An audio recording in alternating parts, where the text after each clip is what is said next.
Hey, what's up? This is Ricardo at Parts People, and in this video, we'll outline the steps for completing a part replacement on your Dell PC. Visit our website and use this coupon for a 5% off discount.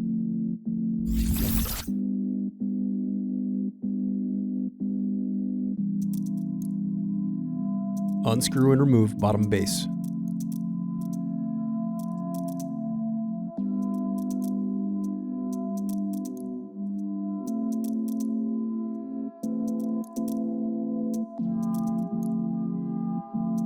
Then disconnect battery cable.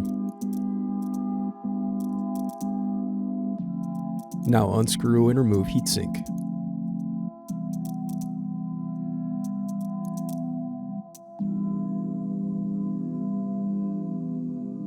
Thanks for watching. Don't forget to like and subscribe if you enjoyed this video. And if you need more, check out this playlist to watch other tutorials for your laptop. You can also click here to find parts for your laptop at partspeople.com.